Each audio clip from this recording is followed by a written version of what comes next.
Halo semua, perkenalkan nama saya ini Putri Desa Fitri, NPM 20310090 dari kelompok 11. Di sini saya akan sedikit men-sharingkan ke kalian tentang beberapa klinis dari laboratorium anatomi. Nah, yang pertama itu ada klinis salpingitis. Salpingitis adalah infeksi atau peradangan pada saluran tuba yang sering digunakan secara sinonim dengan penyakit radang panggul atau PID. Meskipun PID tidak memiliki definisi yang akurat dan dapat merujuk pada beberapa penyakit dan saluran kelamin bagian atas perempuan seperti endometritis, oopsoritis, myometritis, parametritis, dan infeksi pada panggul peritoneum. Sebaliknya, salpingitis hanya merujuk infeksi dan peradangan di saluran tuba. Hampir semua kasus salpingitis disebabkan oleh infeksi bakteri, termasuk penyakit menular seksual seperti gonore dan chlamydia. Salpingitis adalah salah satu penyebab umum terjadinya infertilitas pada wanita. Apabila salpingitis tidak ditangani dengan segera, maka infeksi ini akan menyebabkan kerusakan pada tuba falopi secara permanen yang menyebabkan sel telur yang dikeluarkan dari ovarium tidak dapat bertemu dengan sperma sehingga menyebabkan infertilitas. Dan etiologi pada salpingitis. Salpingitis disebabkan oleh bakteri penginfeksi. Ciri-ciri bakteri yang biasanya menyebabkan salpingitis yaitu Mycoplasma, Staphylococcus, dan Streptococcus.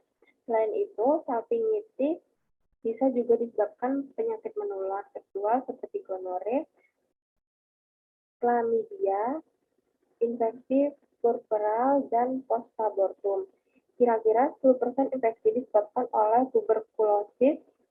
Selanjutnya bisa timbul radang adnexa sebagai akibat tindakan kerokan, laparotomi, pemasangan IUD, dan sebagainya. Dan perluasan radang dari alat yang letaknya tidak jauh seperti appendix.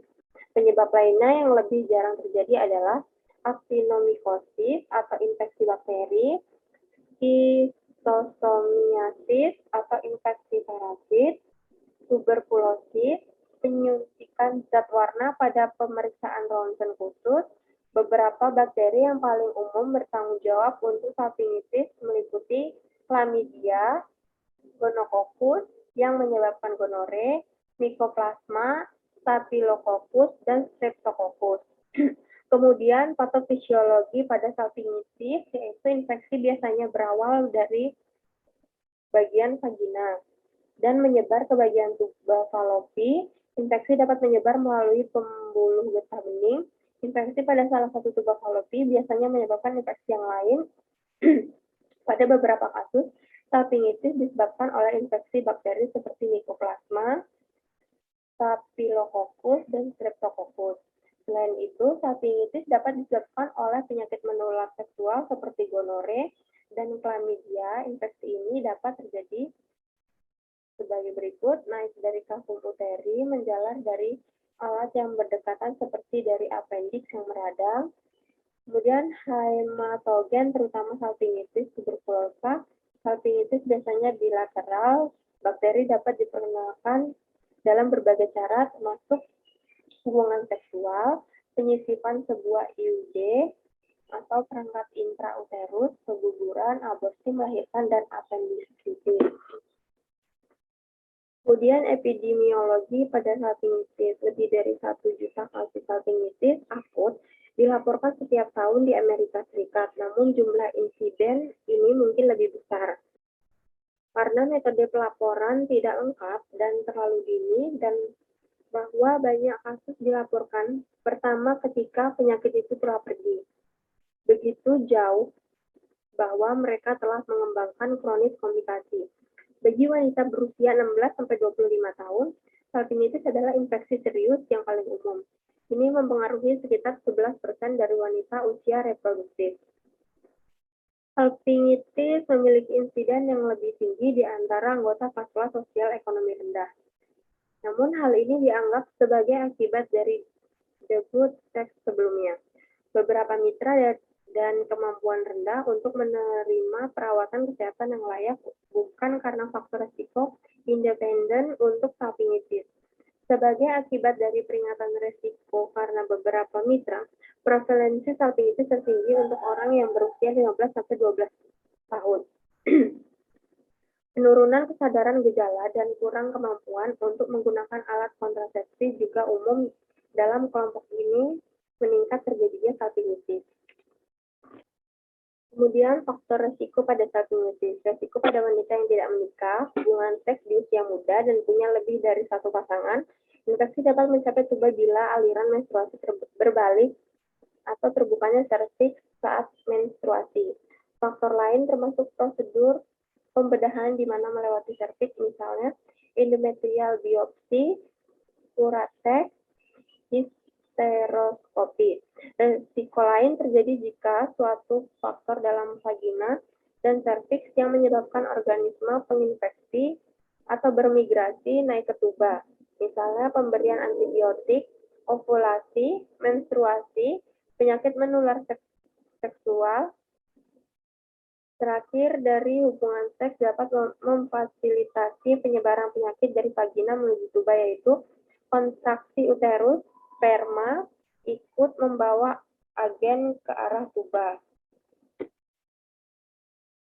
Kemudian penata laksanaannya ada antibiotik, perawatan di rumah sakit, tindakan bedah, berobat jalan, istirahat baring, kunjungan 2-3 hari atau keadaan memburuk, bantu mencapai rasa aman dan konseling.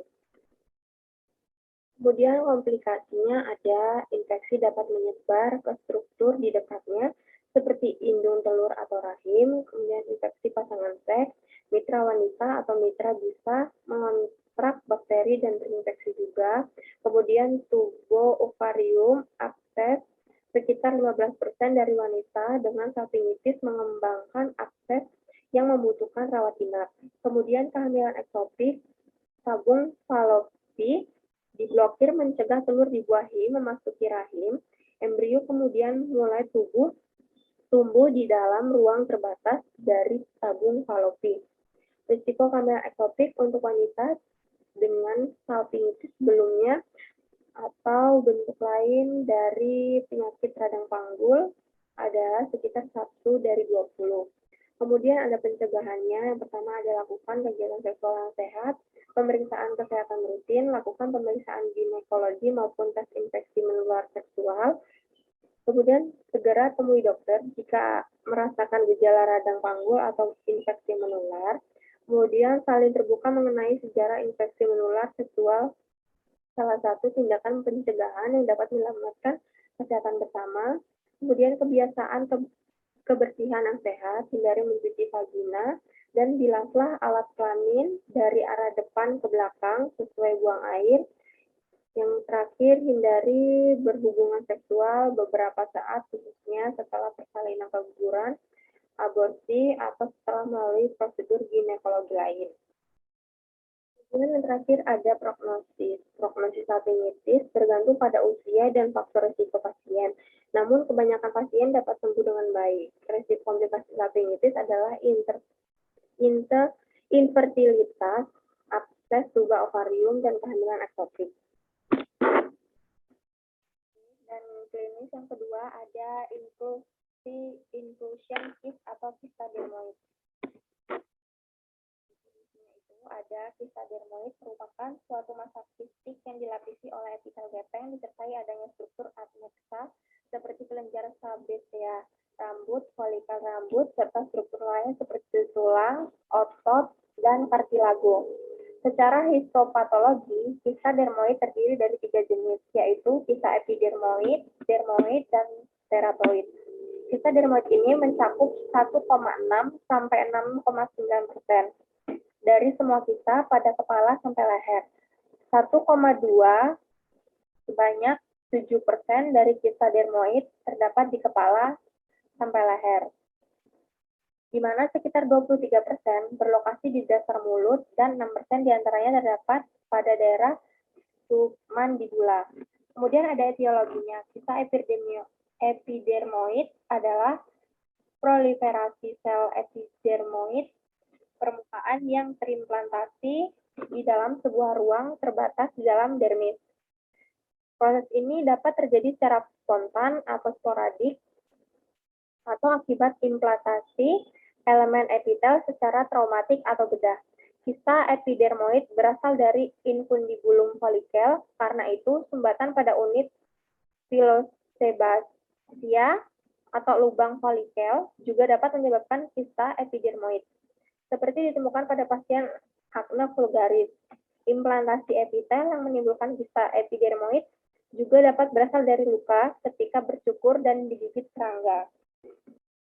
Kemudian ada patofisiologinya. Kista epidermoid berasal dari sel epidermal yang mempenetrasi ke dalam kulit dan bermultiplikasi membentuk dinding kista. Karena dinding kista dilapisi epitelium yang bertingkat, lapisan keratin akan terakumulasi dalam kista. Permukaan dalam kista dapat berhubungan dengan permukaan kulit melalui orifisium berisi keratin yang disebut pantum. Karakteristik ini merupakan tanda khas kista epidermoid. Sumbatan folikel adalah faktor penting dalam patogenesis kista epidermoid. Hal ini dapat dijumpai pada pasien acne vulgaris yang dapat memiliki kista epidermoid multipel yang berasal dari komedon. Oklusi folikel juga dapat disebabkan oleh proses jinak ataupun ganas yang mempengaruhi atau berada di dekat unit pilosebasia. Epidemiologi kista epidermoid ditemukan pada rentang umur yang luas, yaitu antara lahir hingga 72 tahun. Tetapi mayoritas pada dekade ketiga dan keempat hidup milia, yaitu kista epidermoid kecil temporer. Umum terdapat pada bayi baru lahir, kista epidermoid terutama ditemukan pada jenis kelamin laki-laki atau 2 kali lebih umum daripada wanita. Tidak terdapat predileksi ras tertentu. Pigmentasi pada kista epidermoid lebih umum ditemukan pada individu berkulit gelap. Orang yang terkena trauma kulit, infeksi HPV, jerawat, atau paparan berlebihan terhadap matahari lebih berisiko mengalami kista epidermoid. Kista ini lebih sering terjadi pada pria berusia 30-40 tahun. Meskipun bisa menyerang siapa saja, orang yang memiliki kulit berjerawat memiliki risiko lebih tinggi untuk mengalami kista epidermoid. Kemudian ada faktor risikonya. Orang yang terkena trauma kulit, infeksi HPV, jerawat, atau paparan berlebihan terhadap matahari lebih berisiko mengalami kista epidermoid. Kista ini lebih sering terjadi pada pria berusia 30-40 tahun. Meskipun bisa menyerang siapa saja, orang yang memiliki kulit berjerawat memiliki risiko lebih tinggi untuk mengalami kista epidermoid. Kemudian ada penata laksanaannya. Penata laksanaan definitif untuk kista epidermoid adalah eksisi bedah. Kista kecil tanpa komplikasi, tidak membutuhkan tata laksana, perjalanan klinis milium tidak dapat diprediksi. Lesi milium multipel pada bayi baru lahir umumnya menghilangkan spontan tanpa parut sehingga tidak memerlukan tata laksana.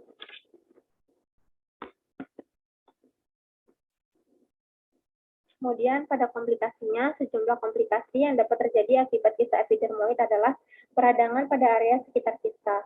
Infeksi terutama akibat memencet kista sampai pecah, kista tumbuh kembali terutama bila tidak ditangani dengan operasi. Kemudian prognosis pada kista epidermoid. Prognosis kista epidermoid ditentukan berdasarkan ada tidaknya komplikasi, rekurensi, dan resiko kista berkembang menjadi keganasan. Resiko komplikasi, rekurensi, dan perkembangan kista menjadi ganas relatif rendah. Kemudian pencegahannya melindungi kulit dari paparan sinar UV, matahari menggunakan topi, kacamata hitam, dan tabir surya. Jangan mencoba mengeluarkan kista sendiri agar tidak terjadi infeksi dan kekambuhan. Baik, demikian yang dapat saya sampaikan. Kurang lebihnya saya mohon maaf. Saya ucapkan terima kasih.